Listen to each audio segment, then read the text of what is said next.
স্বপ্ন সুপার শপে 160 টাকার মধ্যে গরুর গোশত আলুর যে অফারটা দিয়েছে সেটা ফেসবুকে গত এক সপ্তাহ ধরে ফেসবুকে সেটার ভিডিও ছবিতে দেখলাম একেবারে ফেসবুকে সয়লাভ হয়ে গেছে। শুধু যে সয়লাভ তা না, ফেসবুক ব্লগাররা দেখছি সেটা নিয়ে অনেক ব্লগ করেছে, ভিডিও করেছে, এবং অনেক বড় বড় যারা আসলে অনেক টাকা ইনকাম করে ইনফ্লুয়েন্সাররা তারাও দেখলাম ওই প্যাকেজটা কিনে রান্নাবান্না শুরু করে দিয়েছে, সেটার রান্নাবান্না ভিডিও তারা দিয়েছে।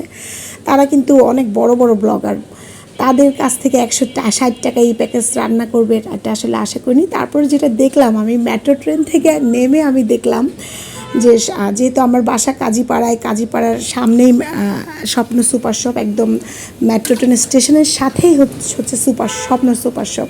তো সেখান থেকে নেমে দেখলাম অনেক ভিড়, সবাই সেই প্যাকেজটা কেনার জন্য একেবারে ভিড়, লাইনে দাঁড়িয়ে ভিড় করে কিনছে। কিন্তু আমার কথা হলো যে আসলে যাদেরকে দেখলাম তারা তো স্বল্প আয়ের মানুষ না।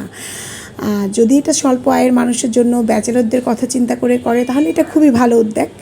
কিন্তু যারা সামর্থ্যবানরাও অনেকগুলো প্যাকেট কিনছে, যদিও স্বপ্ন তো আসলে সুপার শপে তো সাধারণ মানুষরা যায় না, বা খুব নিম্ন আয়ের মানুষরা কিন্তু সুপার শপ থেকে বাজার করে না। সুপার শপ থেকে আমাদের মতো মধ্যবিত্ত বা যারা আছে তারা মধ্যম মানুষরা কিন্তু সুপার শপে যায়, নিম্ন আয়ের মানুষরা কিন্তু সুপার শপে যায় না। তো নিম্ন আয়ের স্বল্প আয়ের মানুষরা কিন্তু সুপার শপে খুব একটা যায় না, ব্যাচেলররা হয়তো যায়। ব্যাচেলরদের জন্য খুবই ভালো উদ্যোগ।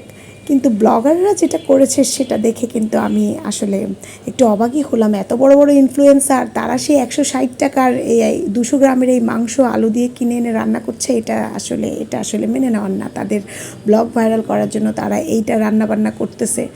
তো দর্শক, আমি কিন্তু সেই প্যাকেজ নিয়ে রান্নাবান্না করছি না। আমি সবসময় গরুর মাংস ফ্রেশ খাই। আমার বাসার সামনেই একেবারে ফ্রেশ গরুর মাংস জবাই করে, আমার বাসার সামনেই, সেই কসাই থেকেই আমি কিনি। প্রবলেম থাকে হলো কসাইরা চর্বি এবং হাড্ডি বেশি দিয়ে দেয়। যা হোক, স্বপ্ন যে অফারটা করেছে এই অফারটার পর থেকে কিন্তু আলু দিয়ে গরুর মাংস খাওয়ার একটা রুচি চলে আসছে। আরও অনেক স্বপ্নের অফার দেখলাম। মাছ 2 টুকরা মাছ একটা আলু দিয়ে 60 টাকায় বিক্রি করতেছে, সেটাও ভালো। যারা মাছ খেতে পারে না তারা একবেলায় কিনে খাবে। তো আমরা সেই অফার গ্রহণ করিনি, আমরা আলাদা বাহির থেকে কসাই থেকে কিনে এনে খাচ্ছি। তো এইখানে যে রেসিপিটা আমি আসলে শেয়ার করছিলাম, যে আলু তো স্বপ্নে দেখাচ্ছে কীভাবে আলু দিয়ে খাবেন। রান্না তো আর তারা করে দিচ্ছে না, রান্না তো আপনাকে করেই খেতে হবে। তো রান্না করে খেতে হলে আলুগুলোকে কিন্তু একটু ভেজে নিতে হবে। এইভাবে আমার মতো করে আলুগুলাকে যদি একটু তেলে আলাদা করে ভেজে নিতে পারেন, এবং ওই ভাজা আলুটা যদি সেই কষানো মাংসের মধ্যে দিতে পারেন, তাহলে কিন্তু রেসিপিটা অনেক মজার হয়। এবং আলু গোশত দিয়ে যে একবেলার আহার স্বপ্ন দেখিয়েছে সাদা ভাতের সাথে, এটা কিন্তু অসাধারণ মজা লাগে। শুধু যে সাদা ভাতের সাথে ভালো লাগে তা কিন্তু না, আমি কিন্তু সাদা ভাতের সাথেও খাই গরুর গোশত দিয়ে, আলু দিয়ে। আবার গরুর গোশতের সাথে কিন্তু আমার একটু খিচুড়ি হলেও অনেক মজা লাগে। তো যাই হোক, এখানে আমি আলুগুলো দেখলাম যে ভেজে নিলাম, সেই আলুগুলাই কিন্তু আমি মিশিয়ে দিচ্ছি গোশতের সাথে। স্বপ্ন শুধু আপনাদেরকে খাওয়ার আলু দিয়ে গোশত খেতে হবে তাই ওইভাবে একটা প্যাকেজ বানিয়েছে, কিন্তু রান্নার প্রসেসটা, রান্না করে যদি স্বপ্ন এই অফারটা দিত তাহলে তো সেটা একেবারে ফাটাফাটি হতো না। আলু দিয়ে গরুর মাংস খেতে কিন্তু অনেক মজা লাগে। আমার আসলে এই জিনিসটা ফেসবুকে দেখে একটা জিনিস আমার প্রথমে ভালো লাগলেও পরে খারাপ লেগেছে, এই কারণে যে ব্যাচেলররা খেতে না পারলে অন্তত সপ্তাহে একবার করে কিন্তু ব্যাচেলররা আলু দিয়ে গোশত খেতে পারবে। আর যারা সবসময় কিনে খেতে পারে না তারাও চাইলে 2 প্যাকেট 1 প্যাকেট কিনে খেতে পারবে। 2 প্যাকেট কিনে কিন্তু হাফ কেজি মাংস হয়ে যায়, তারাও খেতে পারবে। কিন্তু যারা কিনতেছে তারা কিন্তু আসলে ইনফ্লুয়েন্সাররা। তারা কেন কিনলো? ইনফ্লুয়েন্সাররা তারা তো অনেক ইনকাম করে। তারা একটা ব্লগ করার জন্য শুধু স্বপ্নে গিয়ে ওইটুকু মাংস এনে রান্না করে সেটা আবার ব্লগে দেখাচ্ছে, কিছু কমেন্টস পাওয়ার লোভে, যে এটা দিলে সবাই কমেন্টস করবে যে কেন আপনি এই প্যাকেজ কিনে নিয়ে আসছেন, এটা তো স্বল্প আয়ের মানুষের জন্য, আপনারা কেন কিনছেন। এরকম একটা তর্ক বিতর্ক হওয়ার জন্য ইনফ্লুয়েন্সাররা আমার মনে হয় এই কাজটা করেছে। যাই হোক, আমি এই কাজটা কখনো করতে যেতাম না, যে এইটা ব্লগ করার জন্য সেই গোস্ত কিনে এনে সেটা রান্না করে ব্লগে দেখাইতে হবে। এটা আমার কাছে একেবারে ফালতু একটা ব্যাপার মনে হয়। যাই হোক, যার ইচ্ছা হয়েছে সে করছে, যার করেনি সে করছে। তো আমার ইচ্ছা হয়েছে আজকে আলু দিয়ে গরুর মাংস খাবো, আমি রান্না করেছি এবং পোলাও রান্না করেছিলাম। আলু দিয়ে মাংসটা সাদা ভাতের সাথে যতটা না ভালো লাগে, দেখবেন আলুটা পোলাওয়ের সাথে আরও বেশি ভালো লাগে।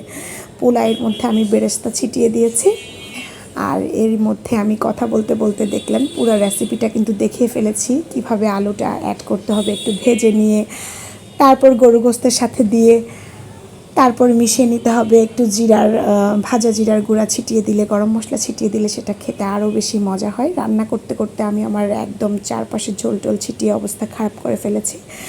তো দেখেন আমার পোলাওটা একেবারে ঝরঝরা, বেরেস্তা না দিলে আমার কাছে পোলাওটা ভালোই লাগে না। মানে বেরেস্তাই মনে হয় পোলাওয়ের একটা আলাদা একটা ফ্লেভার নিয়ে আসে, পোলাওয়ের একটা ঘ্রাণ নিয়ে আসে।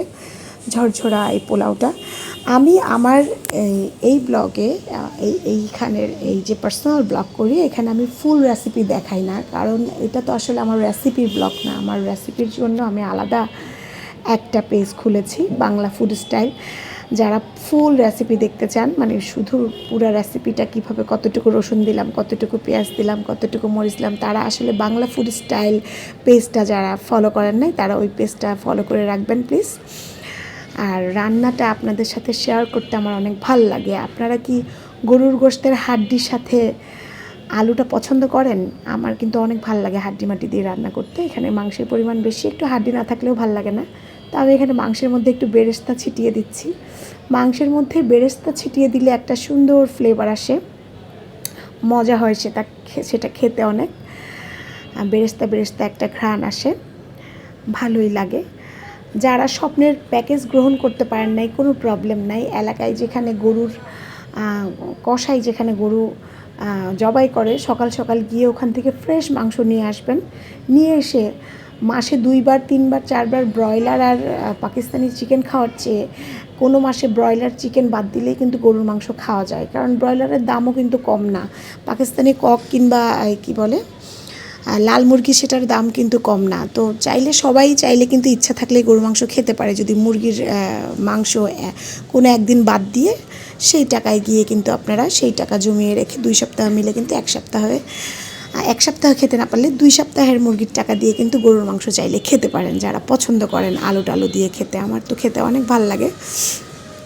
তো আমার এখানে দেখেন কি সুন্দর রেডি হয়ে গেল সেই আলু দিয়ে গরুর মাংসের রেসিপি। এই ফুল রেসিপিগুলো দেখতে আমার বাংলা ফুড স্টাইলটা ফলো করে নেবেন। সবাই ভালো থাকেন, খোদা হাফেজ।